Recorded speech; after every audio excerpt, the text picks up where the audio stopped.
Welcome back to episode 14 of the Roll the Tape podcast. I'm Jackson White alongside Aiden McNally and Jalen McKissick. So today we're going to be talking about the Super Bowl. Obviously the big game ended up going into overtime. We're going to be talking about that. And then we're going to be talking about the winner. Couldn't they three-peat? If that tells you anything about who won the game.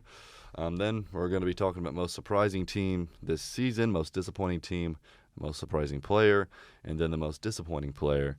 And then what teams we're excited about going into next season. And then we're going to be talking about kind of the NFL honors and what happened with that. And for the NBA, we have a regular season update. We have NBA ceilings for some NBA teams. Are the Mavs dangerous post-trade deadline? They traded for Gafford and P.J. Washington. They look like they're on a roll so far with those two.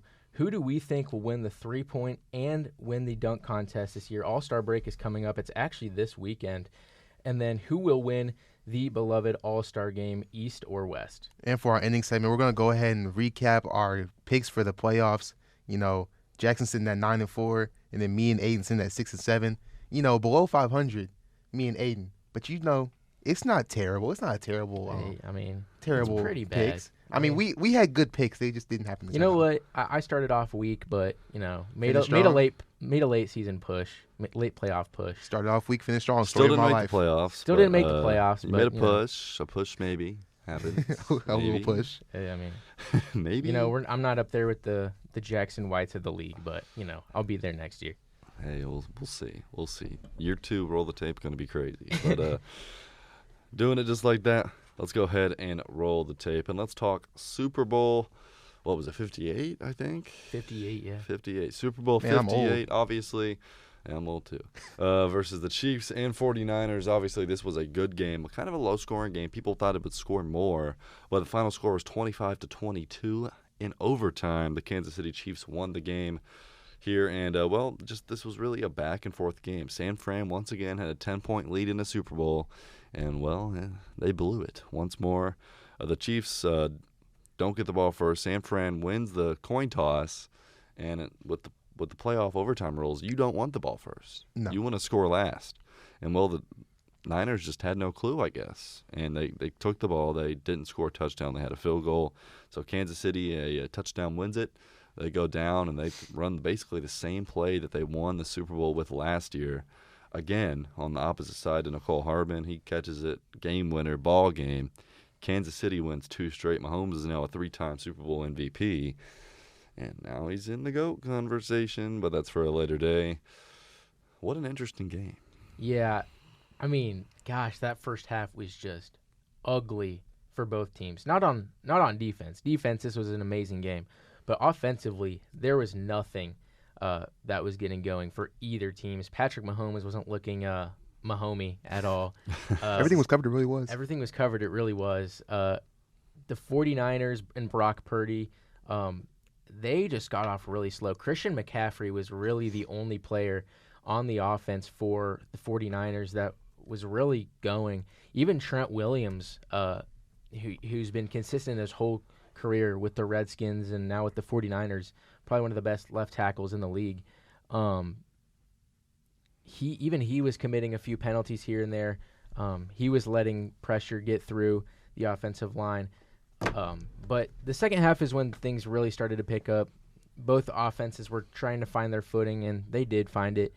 Brock Purdy, a great drive. What was the score at halftime? 10-3? 10-3. 10-3, yeah. So, I mean, Brock Purdy, he didn't play bad, I wouldn't say. He was going with the game plan. He was managing the game. He was managing the game. He was going with the game plan that Shanahan told him to, and I guess it worked, but it also didn't, I guess. I mean, he didn't really do his job in overtime, but I mean, for the Chiefs, this defense stepped up big time, and in this Patrick Mahomes starting era, the defense has just been awful for Kansas City, and this is the first year we've seen the defense almost like better than the offense at some times. The defense won them this Super Defense Bowl. did. Yeah, Spagnuolo is probably one of the top 3 defense coordinators in the league right now. I mean, Yeah. I think without their defense, I think they lose in Buffalo. Oh yeah, for sure. And I mean, their defense has stepped up. They have 2 All-Pro corners. Well, their defense, they might have lost And, in Baltimore Yeah. because that defense shut down Lamar Jackson. Oh, yeah. Suffocated him. Mm-hmm. But, yeah, I mean, great. Can't say enough about the Chiefs' defense. Not even in the postseason, just in this game as well. But great win for the Chiefs. You know, America's probably a little upset that we didn't get to see an underdog story with Brock Purdy, but Patrick Mahomes wins his third Super Bowl twice. His second Super Bowl in 2 years, and it's looking scary for years to come for the NFL. Yeah, I'm sad that the 49ers lost. But you know what I'm mostly sad about? Jawan Jennings would have won that Super Bowl MVP. Let's talk about it. Jawan Jennings came up big. He threw a touchdown. He threw a touchdown. He caught a touchdown. 42 yards receiving. 42 yards. I mean, that's Super Bowl MVP worthy. He would have won it. Now, looking at the 49ers, not Brock Purdy, Deebo Samuel and Brandon Ayuk really didn't produce this game. I mean, Brandon Ayuk had 3 catches. I mean, that tells you everything about this Chiefs defense. Oh, yeah, for and sure, that for sure, goes for right sure. to it with Trey McDuffie. McDuffie? McDuffie, excuse me. McDuffie. I was just reading. I wasn't, like, saying the name I know. And then Jarius Sneed also.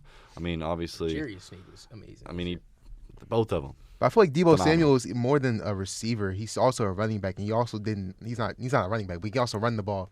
And they didn't get him going on the running side of things either. So to me, it just seems like the Niners came in hungover. I mean, I heard a few reports that they went to MGM last night. They were having a fun time the night before. Really? And the Chiefs were not. And it shown. Even though it was a close game, the Chiefs just made the plays at the end, and they became more prepared. And it's really hard to out-prepare Mike Shanahan, but, well, there's another guy who knows how to prepare, and he's in Kansas City. And he's probably, after this one, a top 2 head coach ever. Now, I think one thing that really stood out in this game is the injury to Dre Greenlaw. Dre Greenlaw, they came out with the video after Dre Greenlaw's injury, Patrick Mahomes telling his offensive coordinator that Dre Greenlaw got hurt, and they just immediately started attacking that backup, just again and again. Oh, yeah. If Dre Greenlaw was in this game, not saying that the Chiefs won the one, but it would have been a lot different because that run defense by the Niners wasn't good all game. No, I could argue. I could argue the 49ers win this game if Dre Greenlaw. Dre Greenlaw's a Pro Bowler. Because, all pro. I could definitely see that, but he was just, even before he got hurt, he was jumping around like a little goon. Oh yeah. He'd make a tackle and he'd just go jump and jump and jump. But that's something that you want on your team now. Well, yeah, but he was just acting just way too crazy. And I said, Yeah, watch, he's going to get hurt doing that. And then look, 2 seconds later, I look on the TV and he gets hurt for jumping around. I mean, obviously it's a freak accident, and I hope he gets well and all that. It's a turf. Turf maybe, monster. Turf monster got him. I just don't see why he was necessarily needing to jump. And obviously you want to get excited, but he doesn't. Some players just feed off that energy. He was hyped up. Some players need that energy to play well. Some players play calm. Some like Fred Warner plays calm, but then you have guys like Dre Greenlaw that need to be hyped up. I mean, the first 2 drives he played, he had 3 tackles and a tackle for loss. I mean, he was playing very good. Oh, yeah. And then I saw something. I can't remember what the exact stat line was, but the backup that came in under Greenlaw after Greenlaw got hurt, that backup allowed, I think, 9 receptions for like 60 yards and a touchdown in balls that were thrown in his coverage. Yeah, I mean, that backup probably wasn't even prepared to play. He was probably just thinking that, I'm going to be on the sideline, hype up the team on the sideline, give them a little claps. I'll play special teams. I'll play some special teams, get some special teams tackles maybe. Speaking of special teams tackles, what's his name? Chris Conley. Chris Conley, every time down the field on a punt, was the first dude to tackle the receiver. I think he had 3 tackles just off punts. Bro was everywhere. Every time it was a punt, you knew that Chris Conley was going to be down that field. He was on the 49ers when they lost to the Chiefs 4 years ago. Yeah. And now he's on the Chiefs beating the 49ers. So I find that a little funny. Just a little funny. Wait. Chris Conley's on the Niners. No, he's still on the Niners. Yeah, Chris Conley's still on the Niners. Then who's the guy I'm thinking about? You're thinking of because there's another special teams player. Yeah, I know who you're talking about. I think there is a Conley. There's a Conley on the Chiefs. But I'm thinking of Chris Conley, the one on the Niners. 84. Maybe Chris Conley did play for the Chiefs in past years. But the Chris Conley that I'm thinking of was on the Niners. Okay, I don't know. I think you're mistaking. There might be more than one Conleys. Maybe you're thinking of Mike Conley. I don't know. Mike Conley's a basketball player. Similar builds. I don't know. Mike Conley came to my mind. Chris Conley is on the 49ers. And then who? I know what Conley you're talking about. What the? I know there's another Conley that played for the Chiefs. A little side tangent. A little side rant. this happens. I'm so confused. I saw something. I'm like, oh yeah. There is, Chris Conley's. No, yeah, he did play for the. He played for the. He played for the Chiefs. Okay. Chris Conley did. Chris so Conley he just. I think he was actually on the. No. Where was he? He was on. Okay, he was on the Chiefs from 2015 to 2019, and then. Well, yeah, that wouldn't even make sense. I don't know. I don't know. Well, He was on the Chiefs at one point though. Okay. Yeah. Yeah, I guess. Sure.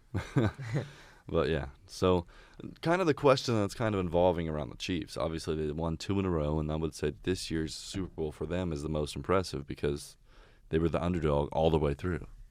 But the real question is, can they three-peat? And it is very hard to three-peat. I don't know if we've seen one in a very long time. I don't think Tom Brady ever three-peated. No, they got 2 in a row, but they never got 3. I don't know if we've seen a three-peat in a long time. I don't even know if ever. I could be wrong. Probably am. But it is so hard in the National Football League to three-peat. Yep. I mean, it's just because teams figure you out. And the thing with the Chiefs is they have some questions to answer if they want to go into next season as a title favorite. And there's another guy who's on a 1-year deal right now named Chris Jones. Obviously, today at the parade, he said, well, I'm going to be back for the next few years. Well, he was drunk. He was drunk. There has never been a three-peat in NFL history. So it'd be the first one ever. But maybe in like the national championships in like the 40s, but in the Super Bowl era, no team has ever three-peated the Super Bowl in the Super Bowl era. To me, the national whatever before the 58 Johnny years Unitas ago of the world. Well, Johnny played, football. He played in the NFL. I mean, he won Super Bowl 3. He might have played in like before that. Well, he too. did. Yeah. Okay. He was later in his career then. But Colts legend. Shout out. Hey, shout out Johnny U. Kind of a didn't Johnny expect football. that. But when I think Johnny football, I think of Johnny Manziel. Johnny Unitas was before Johnny Manziel. Johnny Manziel. He was the original Johnny Football, I think. I don't know what his nickname was. If you say Johnny Football, I think Johnny Manziel. Yeah, because that's now. You asked me when I was born in the 60s. He was Johnny U, not Johnny Football. He was Johnny Football. To me, Colts legend. Shout out for the shoe. Yeah, they were in Baltimore when he played there. I know, but it's the same thing. It wasn't even for the shoe. It's the same thing. For the what were they called? For the Baltimore, I don't know. It was the Baltimore Colts. It was still the Colts. So I have I don't know if their mascot was what's going on in Baltimore. I don't know if their mascot was still for a horse though. The town, I guess. But moving along, Chris Jones is going to be a free agent, I believe, this season, right? Yep. So that's kind of a big question for this Chiefs team because they don't have money. No. And obviously you have Kelsey, who's most likely coming back, and obviously you have Mahomes on a big deal. They have a lot of questions, and they have 2 really good corners that, even though they're younger, will need deals eventually. I think Snead's a free agent, isn't he? I'm not sure. I do know Willie Gay's a free agent. Willie Gay's a free agent, and I doubt Willie he comes Gay is back. going to be a big loss if they don't re-sign him. Well, he's gone. I mean, they don't have the money. They're going to choose Willie Gay or Chris Jones, or neither. And I mean, obviously, you're going to say Chris Jones, but I would say you draft a linebacker. That's one thing with the Chiefs. They don't really make too many trades, so they always have their first rounder, and they always draft a good player. But he is a free agent. Snead is? Yep. Well, So their free agents are Chris Jones, McCole Hardman, Drew Tranquil, Clyde Edwards-Helaire, Tommy Townsend, their punter, Willie Gay, Jerick McKinnon. There's more, but these are like the big names. L'Jarius Sneed. That is a lot. Losing Snead or Jones? Losing Jones, Snead, well, I think Jones the best. Tranquil. Mike Edwards is their starting safety too. Is also a free agent. God, dude, I say no. I don't think the Chiefs three-peat. I think the Chiefs have climbed the mountain. I think they're going to start to fall down. And I said that last year too. You did say that last year. But I don't know. I don't see a way where the Chiefs three-peat. I don't. I think there's a team in the AFC South that's never lost to the Patrick Mahomes, and except in the playoffs, and they could beat them. Are you saying the Colts? I'm joking, but hey, he has never beat us in the regular season. Don't forget that he lost to Jacoby Brissett and he lost to Matt Ryan last year. Hold on, crazy. Don't ever forget. No, the Chiefs definitely aren't three-peating. Blaine Gabbert's also a free agent. Not the backup quarterback. Not the GOAT. They should sign AJ McCarron. I know he's a free agent. But I think that the Chiefs could three-peat if if they re-sign Chris Jones, I think they can live with Jerry Sneed if they fill that hole properly. We have McDuffie over there, and I mean, he's McDuffie was all-pro. I mean, Sneed had a top 5 season. Oh, Sneed's a great corner. Sneed honestly could have been an all-pro too. Oh yeah, for sure. Oh, he should. I think he should have been. Sneed's a great corner, but I think you can get somebody that it's not going to be on the same level, but at least play to at least just a good enough level to get by.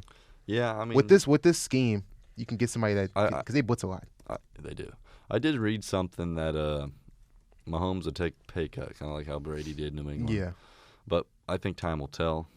It just really depends. If they can bring back Snead and Chris Jones somehow, and even Willie Gay, if they could somehow do it. I think Willie Gay is gone. I do too. But even if it's like, if they somehow do it, I think but they could. But then again, they could also always franchise tag somebody. One of those guys. Yeah, but that's still going to be $18 million a season. That's and true. That's probably going to be the running for the cornerback. And obviously Chris Jones is going to probably upwards to $30 a year. Probably. So, I mean, I think you have to do everything in your wheelhouse to get Chris Jones back in the building. I think he's the best D tackle in football, and I think he's one of the sole reasons you won the game. Yeah, for sure. He came up clutch on that last drive. But you know what is scary though, that the Chiefs have their first round pick, obviously, and the wide receiver class this year in the draft loaded. Yep. I mean, Troy Franklin. And if there's one thing the Chiefs could need to improve on, is receiver. It's wide receiver.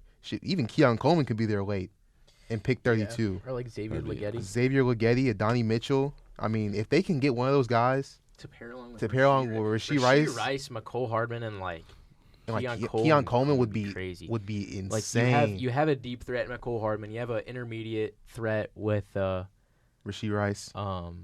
Like Keon Coleman. Oh, Keon Coleman. And then Rashee Rice would be kind of like your Rashee Rice is like your Keenan Allens of the world. That'll just he'll always get open for like a short 7-yard gain. Along with Travis Kelce, if they can go get a guy in that late first round, a star wide receiver. Obviously, none of these guys are stars yet because they haven't played a snap. But if they turn out like they're projected to, that's scary. Yeah. That's one good thing about this draft class is it's loaded. This is going to be one of the best drafts we've seen in a good while. Yeah. Also, McCole Hardman's a free agent. That's right. So it'll probably Kadarius Toney. If he's back, I think he's probably. They might is he a free agent? I don't know if he ever plays another NFL snap. He is not a free agent. He's still on the team. Well, he'll get cut. He'll probably get cut. There's no way they keep him. He'll probably be cut. But now moving along to NFL honors, and let's just kind of talk about this for a little bit. So I'm just going to start with the Pro Football Hall of Fame class of 2024. Obviously, Colts legend Dwight Freeney, Bears legend Devin Hester, Texan legend to Hester. And they did. And he scored. But Colts won. Texans legend Andre Johnson. I would say Panthers legend Julius Peppers. Niners legend Patrick Willis. And obviously Randy Gardser and Steve McMichael, two senior guys who I have no clue what team they played on. So, talking about... That's before my time. Way before my time. I won't speak on their name. But the five right here... Devin Hester is probably the only really kind of question mark. Even though Devin Hester should be in the Hall of Fame, I don't think he should have got in first try. Even obviously I know he has the punt touchdown return record, but I think there's third attempt. This is third attempt. But still, Reggie Wayne should be in over Devin Hester. Oh, no, maybe not Devin Hester. No. He should be in over Andre Johnson. No. Devin Hester's he's the best of all time at his position. Reggie Wayne should be in over Andre Johnson. If you're the best of all time at a position, you should be in the Hall of Fame. Well, yeah, but I don't know. I just think that Reggie Wayne should have made it. I think Reggie Wayne is. I think he should be a Hall top of Famer. 10 receiver, top 15 receiver ever. He's in there. Top 15 ever? Yeah. You could argue. Well, no, I don't even think you could argue. Statistically, he's there. That's why I think he should be in over Andre Johnson. I think he should be over Andre Johnson. I mean, yeah. Hester. I think it should be Hester. Wayne had a longer career than Andre Johnson. Obviously, at their peak, probably Andre Johnson was better. Maybe. Yeah.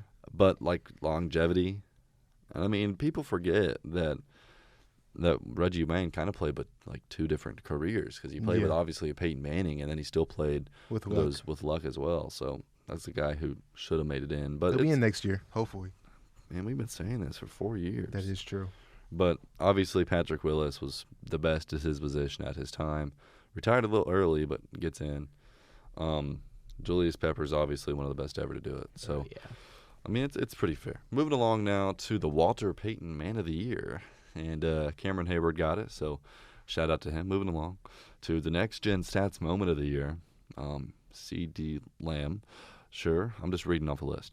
AP Defensive Rookie of the Year was Will Anderson, who we all kind of projected to be well there. deserved. So well-deserved. He obviously a Pro Bowl in his rookie year. And AP Offensive Rookie of the Year is C.J. Stroud for the Houston Texans. Was there any question? There was no question. I thought Stroud, obviously, he led a team to a playoff victory, which was huge for them. And for a franchise that only had 3 wins last year, too. I mean, even though Puka broke records, C.J. Stroud leading that really bad Texans team last season now to the playoffs, even though they're better, got a new head coach. Future's bright in Houston. AP Defensive Player of the Year, which this could bring some controversy, was Myles Garrett, who's now a 3-time Defensive Player of the Year. And who'd you want?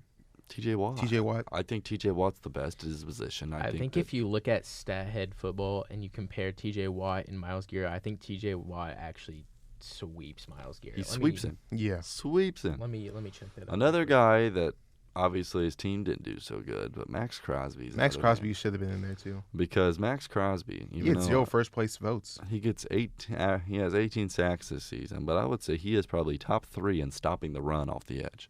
Mm-hmm. Max Crosby is so good. But as we're going on a little tangent, as Aiden's looking it up, yeah, that's what happens whenever you do a podcast, kind of not necessarily live, but in one sitting. So, T.J. Watt scrapes him. Let's see this. He beats him in literally everything. Wow. Yeah. It's not even close. He has more. Well, that's just this season, right? That's just this season? Or is that in career? Oh, no. Is that career? Oh, no, that's. What are you looking at? No, this is career. Oh, God. No. Yeah, it shouldn't be career. It should be the season. Choose same season. You know what I am surprised by? That DeRon Bland got a first place vote, not Max Crosby. Yeah, obviously Bland obviously broke that interception pick 6 record, but yeah, man, I mean, this season he still sweeps them basically. Everything in I don't know what AV is, but AV average per tackle maybe. I don't know. But yeah, he basically sweeps them, and I think he played one less game as well, right? He played one more game. There's no way that they take team success into this, right? Yeah, but the Browns lost in the playoffs and the Steelers. Yeah, but the Browns made. Oh no, the Steelers made the playoffs too. I forgot about that. Yeah. Yeah, they both were first round exits. Yeah, I forgot the Steelers made the playoffs. Yeah. Because they got smacked. No way they should have made the playoffs, but they somehow just pull it through once more. Yeah. Mike Tomlin. Mike Tomlin finds a way. He's magical. Never had a losing season. All right, moving along. AP Offensive Player of the Year is, of course, Christian McCaffrey, who probably, honestly, this season could have won MVP if it wasn't a quarterback award. AP Comeback Player of the Year. Surprising. And, well, a lot of people were kind of mad about this, but I think I'm happy with it. It was Joe Flacco, the Browns quarterback. I think Baker Mayfield should have won this award. I think Baker Mayfield, coming out of basically being a quarterback no one wants to being a top 15 quarterback in the league and winning the Pro Bowl passing competition or whatever. Jalen Hurts and Tua Tagovailoa are absolutely terrible on that, by the way. Micah Parsons did better than them, which is nuts. NFL quarterbacks, by the way. But Joe Flacco obviously came in half the season. What did he do? Only lose one game or something with them in the regular season. Played phenomenal. Led them to the playoffs. Obviously, another name, DeMar Hamlin, and his 2 tackles. Is another. Obviously, he died and came back to life. But I think it goes with, if you play well, I think it should be that. I think it should have been Baker just because this dude was like being tossed around to the Rams and Panthers. Said he sucked. He was bad. And he got cut midseason by the Panthers of all teams, and then goes to the Rams. Obviously, does decent, and now he's a top 15 quarterback, and he's going to get a big deal with the Buccaneers as their franchise guy. Yep. That is just such a career turn because he went from no one wanting him to being a top 15 guy and going to get a big contract. It's just. I think that should have been. I don't think Joe Flacco even plays next season. I think he's done. Oh no, Joe Flacco. He might get a backup. job. But in terms of starting, no. He'll be 39 or 40. They're just. I don't think he retires because of how good he played this season. And I just think it was the scheme, honestly. You think so? I think it was. there were some throws in there that were pretty impressive. No, he's always had a cannon on him. But we saw Joe Flacco be Joe Flacco in the playoffs. He's going to toss you 2 touchdowns. He's also going to probably toss 3 picks. And he did that. And he lost. So That tells you anything. I don't think he's going to be a starter next year, but I wouldn't be surprised if someone signs him as a backup. I mean, I wouldn't be mad if he stays in Cleveland as a backup. To Deshaun Watson. Sorry, wrong. Misclick. Misinput.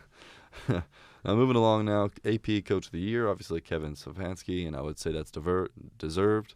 Obviously, D'Amico Ryans is probably my favorite. I think D'Amico Ryans should have run it. I think D'Amico got robbed. But, he only lost by one vote. But, I mean, Kevin Stefanski, obviously, with everything they went through this season, losing Nick Chubb, I think week 1. Then, obviously, Deshaun Watson going out with an injury and signing Joe Flacco and somehow making the playoffs. Stefanski definitely had a good but I think D'Amico Ryans season. Building a team from 3 wins to the playoffs, winning a playoff game, probably is. I think that should have he literally beat Kevin Stefanski in the playoffs. Yeah, and they beat him bad too. But moving along now, AP Most Valuable Player, obviously Lamar Jackson. I think we all could have told you that would have happened. Yeah. Even though if it wasn't a quarterback award, maybe CMC McCaffrey wins it, but it was Lamar, and it was deserved. So, yeah, that was NFL honors. But now we're going to be talking about a few things that kind of surprised us and disappointed us this season. So now we're going to start with most surprising team in the NFL this past season, and I'm going to let Aiden start. For me, my most surprising team, going from the second pick in the NFL draft, having the second overall pick, going 3-13-1 last season, to going 10-7, winning your division, winning a playoff game, I think this has to go to the Houston Texans. I don't think anyone really expected the Houston Texans to even be over 500, let alone win a playoff game and win your division. C.J. Stroud, how he looked in the preseason, we thought, oh, yeah, this was just going to be another Ohio State quarterback bust. And then he goes out, wins Offensive Rookie of the Year, has arguably one of the greatest rookie seasons by a quarterback of all time. Nobody saw this coming, so the Texans are my most surprising team for this season. And for me, I think they might not have a great record, but they played well when they needed to. Tampa Bay Buccaneers. The Tampa Bay Buccaneers really had a great season. Maybe not in terms of wins, like I said. No one expected them to do what they did. Exactly. To make the playoffs, I know it's in the weak division, but 9 wins is 9 wins. They're above 500. Nobody thought that Baker Mayfield was going to come in here, like y'all said, play amazing football. And everybody thought that after Tom Brady left, this was going to be like a bottom 5 team. Maybe not a bottom 5 team, but definitely like a bottom 10 team, not making the playoffs. This team gave the Lions a fit. They did. They did. It was right there, and obviously they lost. But, it was only a 7-point game, I think. It was only a 7-point game. Yeah. Next year, they're going to bring back basically the same roster. They might lose Mike Evans, but you still have Chris Godwin. You still have Baker Mayfield, who played amazing. I could see them definitely win their division again next year. Yeah. My most surprising team, since we can't pick the same team in this game, and I'm going last, I will take the Green Bay Packers. Oh my God. Because, well, even though Jordan Love was coming in first season as a starter, no one really expected them to make the playoffs, right? Everyone thought they were kind of going in a down year, kind of a rebuild. And even though they only had a record of 9-8, they still made the playoffs and won a playoff game. So to me, I'd say the Packers are my most surprising team. But now we have to say our most disappointing team. And Jalen, I'm going to let you start this one. Definitely the Jets. Yeah. Now, Aaron Rodgers did get hurt, but still, the way that Zach Wilson played this season, awful. The defense wasn't that good either. And I think Robert Saleh is on the hot seat. I think he definitely has to be on the hot seat this season. Well, you have Aaron Rodgers. You have Aaron Rodgers now, but, honestly, the Jets had 7 wins. The Jets had 7 wins. Without Aaron Rodgers. Just imagine if they had him. Oh, yeah, I know. But it's like that early season slump that they were in when they only won 2 games and were losing to everybody. Everybody saw them as a free win. Even though the offense wasn't the same, I feel like the defense wasn't as good as it was projected to be this season. Yeah. Quentin Williams had a little bit of a regress year. Sauce Gardner had an all-pro season again. But still, the defense took a little bit more of a regression than I thought. So that's why they're my most disappointing team. That's valid. That's valid. I'm going to go ahead and pick my most disappointing team as the Cincinnati Bengals. They're a team, obviously, that came in almost necessarily the favorite in the AFC. You have Joe Burrow. Obviously, Burrow goes out midseason, but even at the start of the year, they were not good. I mean, they started at 1-5 or something like that. They started 0-2, and then 1-4, I think. Yeah, and I mean, Burrow was playing in those games, so there's no excuse. Yeah. The Bengals obviously finished with a 9-8 record. They kind of caught a little bit fire at the end of the season, but I mean, they were supposed to win this division pretty clearly.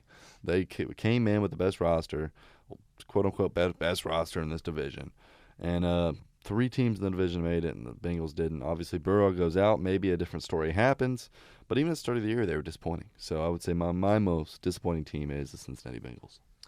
There are a lot of teams that are eligible for the most disappointing team in the league award. You could say the Chargers 5-12, terrible year.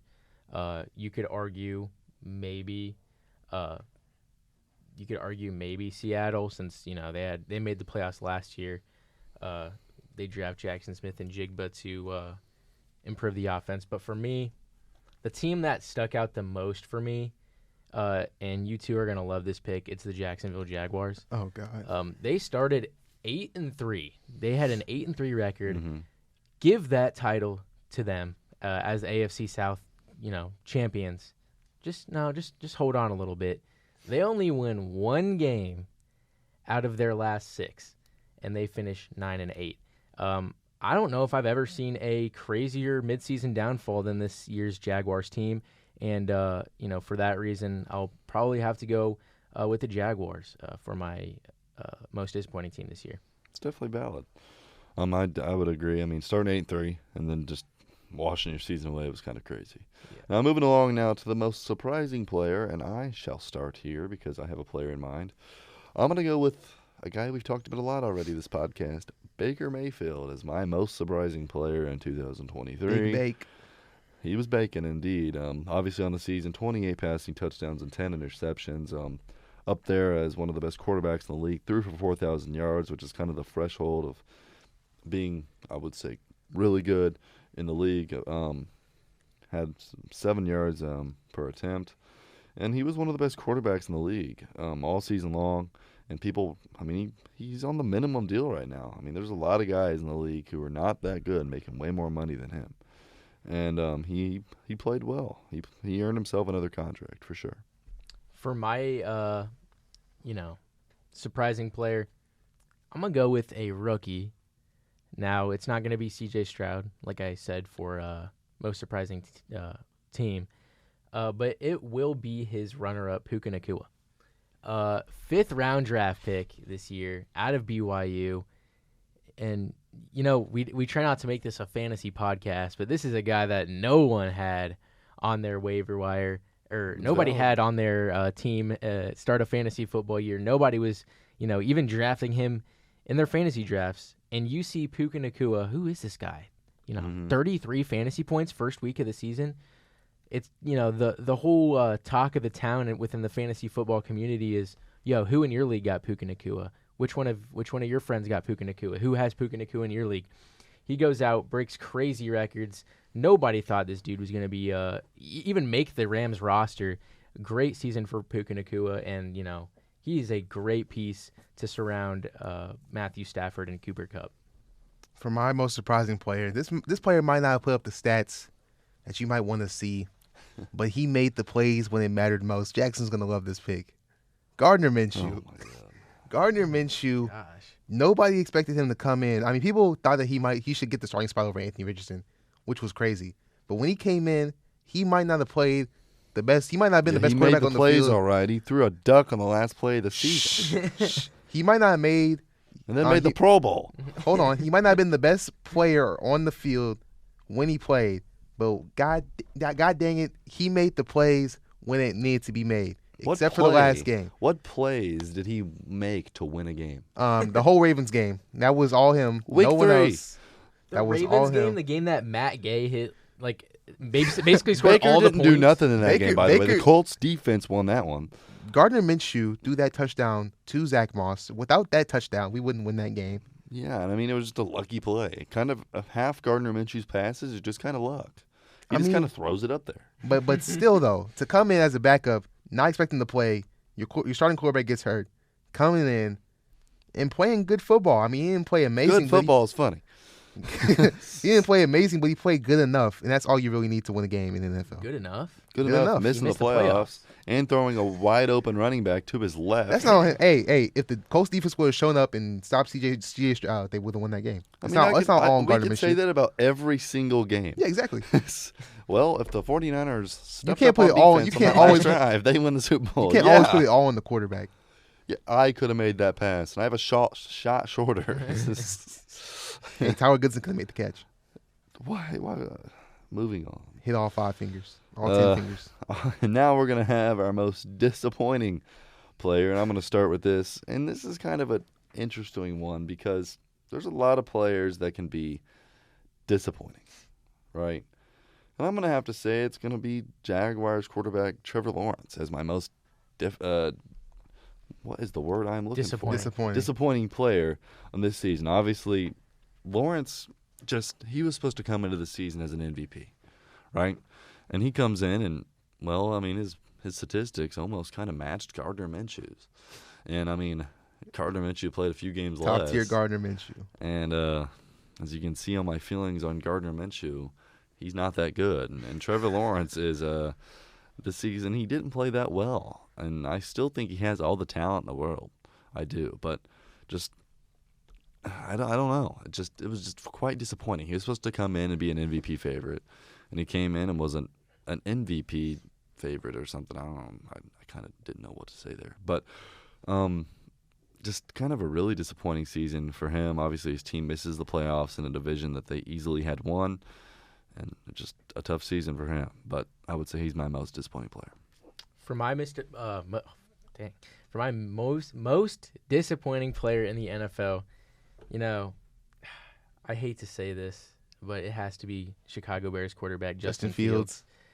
I mean, you go and trade for DJ Moore. Well, you don't trade for him. Panthers traded for your pick, where you got DJ Moore. But you go out, you acquire DJ Moore. You know, they're throwing out all these, not stereotypes, but like comparisons. Oh, in Josh Allen's third year, they got Stephon Diggs for him, and he went and won a couple playoff games with the Bills. Oh, Jalen Hurts, his third year, you go out and get A.J. Brown. He goes to the Super Bowl. Oh, Justin Fields, they go out and get DJ Moore. Oh, what's going to happen here? You know, it's an ongoing trend. He starts out playing terrible. Now, he did have some good flashes in there, but honestly, I don't know if it's enough to keep his quarterback job. I mean, this is a guy that, you know, was getting... I mean, for 2 games, he was the best quarterback in the league. Oh, yeah. I mean... 2-game stretch. And, I mean, he was making plays. He made a few plays that were just like, how is this dude even, you know, questioned to be replaced next year? But, I mean, you just looking at what the Bears did this offseason to help or get help around him, you know, like I said, you go out and get DJ Moore. You draft a right tackle, 10th overall in Darnell Wright out of Tennessee. You think, oh, my gosh, this is the year that Justin Fields just goes insane. And now sitting here on February 14th, a few days after the season has ended, we're talking about him not even being on the Chicago Bears roster next year. So I'm going to go with Justin Fields. For my most disappointing player, it's going to be a rookie, Bryce Young. Now, nobody expected Bryce Young to come in and be a top 10 quarterback, but 2,877 yards, 11 touchdowns, 10 interceptions, that's terrible. Yeah. And now it's not all on him. Frank Reich's also a terrible coach, coming from a Colts fan. That dude does not know how to call plays for anything. He calls too many screen passes, too many runs. He loves his screens. He loves his screens, man. And those screens did not work. 3rd and 15. 3rd and 15? Screen. Oops, screen. Straight to Adam Thielen. Sounds like Luke Getsy. God. Hey, they probably come from the same tree. I don't know. But Bryce Young, I think next year he'll have a with the new coach, new offense coordinator, he'll have a better season. But coming out as the top pick in your draft, expected to be this great prospect, you got outplayed almost by Will Levis. Levis almost had a better season than him. If Anthony Richardson would have played the whole season, he probably would have had a better season too. Obviously, C.J. Stroud was right there with Bryce Young on who was the number 1 pick. So I mean, that was obvious that he might have a better season. Richardson almost had a better season with him and only played 2.5 games. He almost had as many touchdowns as him, only played like 3 games. But yeah, Bryce Young, I think he'll get it together next season, especially with a new coaching staff. And it's crazy because, like, Bryce Young, like you said, like, all those reasons why he was so disappointing, and the fact that Carolina traded DJ Moore and then basically their whole, not their whole future, but a good part of their future for this guy just to go out and win 2 games. Yep. Not a good look. Not a good look. And finally, our final topic of NFL for today. We're going to be picking 3 teams that we think are going to be fun to watch next season and who we're most excited about going into 2024 football. Obviously, we have a long way to go, a lot of moves to happen. But as it stands, who our top 3 most exciting teams are going to next season, we're going to rank it 3 to 1. So I'm going to pick my first team, who I'm third most excited to see next season. I'm really excited to see the Jets. Okay. Obviously, Aaron Rodgers coming back, and we'll see what he can do. And, I mean, it'll be interesting to see if Rodgers still has that Rodgers magic. And I'm going to keep it in the AFC. I want to say my second favorite, not favorite, but my second team I'm really excited to see next season is the Los Angeles Chargers. They have a brand new head coach, Jim Harbaugh, obviously coming from Michigan, who just won this, the whatever it's called, National Championship. Don't know how I forgot that, but he's one of the best coaches in college football. Now coming back to the NFL, where he made it to the Super Bowl and lost to his brother a long time ago, and I'm really excited about them. And the most excited team, I'm going to stick it in the AFC, and I think you guys both know the team I'm about to say. It's Indianapolis Colts. The Colts, obviously, next season are getting Anthony Richardson back, and with Richardson in the game, I mean, Anthony Richardson next year, if he plays as good as he could, I mean, he could be up there in MVP. Oh, yeah, for sure. Truly. I think he can. I think he has all the arm talent in the world. Obviously, I think he's the fastest quarterback. Did you say Anthony Richardson in the MVP conversation? He could. He could be next year. I'm not saying he would. I'm not saying it's going to happen. I mean, if Lamar can win it, Anthony Richardson can do the same thing. But I think Richardson has a higher ceiling as a quarterback than Lamar Jackson. I agree. Because I think Lamar Jackson lacks throwing still a little bit. Obviously, he's a good quarterback, but when there's a guy who I need to throw the ball 15 yards perfect 15 times in a row, I'm probably not going to pick Lamar to do that. And I'm not saying I'm going to pick Anthony Richardson either, but I think Richardson has ability to be better than Lamar Jackson. And the Colts, obviously, Jonathan Taylor will be fully healthy and fully happy next season. They have a second year with Shane Steichen. They're only going to get better. They don't really have too many free agents as well. Obviously, Michael Pittman Jr. is their big one, but it seems like all looks like he's going to come back next season. So the Colts would be my most exciting team with Jonathan Taylor and Anthony Richardson. Backfield is going to be scary in the AFC. For my first team that I'm excited for, it's going to be the... You can pick the same teams as me. Yeah, I would say the Chargers. I mean, Justin Herbert's been looking for a head coach, first probably his whole career. You go out and get Jim Harbaugh, who's made it to the Super Bowl with the 49ers back in 2012 with Colin Kaepernick as his quarterback. Colin Kaepernick and Justin Herbert are very two similar quarterbacks. Just Justin Herbert probably doesn't have the running ability that Kaepernick did.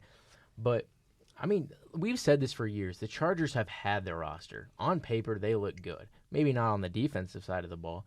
But I believe Harbaugh will patch that up. He's a very smart drafter, especially with free agency. He'll probably be able to get a few guys to come over to L.A. Now that he's the coach there. So I'll say the Chargers. My second team I'm most excited for to watch next season, it's going to be Pittsburgh. Now, Pittsburgh, if they get their quarterback, a quarterback they've been missing to get this offense, at least up to par, they're going to be scary. Everyone knows, how their defense is. If they get a quarterback, I've seen reports that they might trade for Justin Fields. They might trade up in the draft. If they can get that quarterback, they're going to be a team to watch out for next season. Another honorable mention I do want to mention, I did forget about this team, is Detroit. Just to see what they just did this year was super impressive. So I can't wait to see what they do next year as well. But I try not to keep bias out of this at all. The Bears. But first, I have to go with the Chicago Bears. I mean, let's just pick our favorite team because we're most excited about next season. yeah, I mean, that's how it's gone so far. life of a rooting for a team that always goes under 500. But can't wait to see what the future holds for the Bears. I mean, they got assets. I'd honestly, even if I wasn't a Bears fan, I'd still pick the Chicago Bears to, be an exciting team to watch out next season. Ever since the Montez Sweat trade, they've had a top 5 defense in the league. If you're able to bring back Jalen Johnson, who you could argue had a top 3 season in the NFL as a cornerback this year, then that would be huge for the defense. You have the pieces with Tremaine Edmonds and TJ Edwards. Kyler Gordon had a breakout year on defense. Obviously, you traded for Sweat. Jalen Johnson, arguably a top 5 cornerback in football. You have Jaquan Brisker, who's probably a top 10 strong safety in football. And then offense, you have DJ Moore, obviously. They've built up that offensive line. You have a top 10, tight end in Cole Kmet. If you draft Caleb Williams and then, pair that with drafting like a Rome Odunze with your number 9 pick, this offense looks like it might cause some issues. So I'll go with the Chicago Bears. So for my first team, I'm going with the Washington Commanders. I think that the Commanders, especially with a new coaching staff this year, potentially new quarterback, Jaden Daniels, Drake May, whatever one it may be, that team is scary. With Terry McLaurin still being there, O-line needs some improvement. But I just want to see what this team can do from now on because they just been in the dumps for like how many years? 5 years? Yeah. Wow. 6 years? Probably even longer than that. Since, what was their last good quarterback? Cousins. Alex Smith? Or Kirk Alex Cousins? Smith, Kirk Cousins was like really the last time they were even like Relevant? Yeah. RP RG3. He's not dead, but his legs are. Hey, he beat a bird. I know, I saw that. For my second team, keeping it in the NFC, the dude to my left's going to hate this one. The Green Bay Packers. Don't look at me like that. The Green Bay Packers, I think, are going to make massive improvements this offseason. And coming back with second-year starter Jordan Love, he played amazing this season. He was one of the more surprising players this season. Nobody thought he was going to take this team to the playoffs, and especially win in Dallas like they did. This defense is legit. Offense seems legit. They don't really have a wide receiver 1 right now because Christian Watson, who knows if that dude will ever play a full season. But I think the Packers will definitely make a run for the to the Lions for that NFC North title. I don't think there's really any other competition. Depending on what the Vikings do at quarterback, I don't know about the Bears. No offense to you. And for my last team, we're going to keep it in the NFC. The Atlanta Falcons. Oh, if the Atlanta Falcons can go get a quarterback to pair with... love this team. I do love this team. With Bijan Robinson, Drake London, and Kyle Pitts, almost called him the wrong name. If they can just get a quarterback, it's really all it comes down to because Desmond Ridder and Taylor Heineke are not it. There's a new coach down there, Raheem Morris. No nonsense type of coach. He's going to get the best out these players. I don't know who it's going to be. J.J. McCarthy, maybe. Yeah. Maybe. Michael Penix, maybe. I think Justin Fields is probably the most. I'd rather have Michael Penix than Fields. I'm joking. That's a little crazy. I was about to say. I don't know if I trade up, I would probably trade up to go get Daniels before I go get Jaden Daniels or Drake May before I go get Justin Fields. Yeah, it's valid. If I'm going to trade for somebody, I'd rather go get a quarterback that I can probably mold myself. Yeah. So that's my team, the Atlanta Falcons, my third team. Yeah, that's valid. Valid. And now it would be time necessarily for us to talk about the NBA, but we're a little short for time, so you guys get a gift. A double upload in 1 week. Yep, 2 Roll the Tape episodes in 1 week, which this will be episode 14 part 1, and then episode 14 part 2 will come out the day following when this drops on Thursday. So this will come out Thursday, February 15th at 4, and then February 16th at 4 p.m. part 2, talking about the NBA, will come out as well. So once again, we apologize for having to do a little bit of staggering of episodes. Just a little something extra for y'all. Valentine's Day special. Valentine's Day special. We got to give the fans what they want. And, more Roll the Tape content. Hey, more content. We actually all dropped out of school. So we're not. Episode every day coming up. Man, that'd be something because we'd have to find something to talk about. Hit up the GoFundMe. We're kind of low on cash right now. Hey, we are. Maybe we should make a GoFundMe. We're not handouts. We work for what we're going to do. But that's going to be it for part 1, obviously. like I just explained. Part 2 going to come out the following day. But thanks for joining us. It's been fun. And until next time. See you. Yes, sir.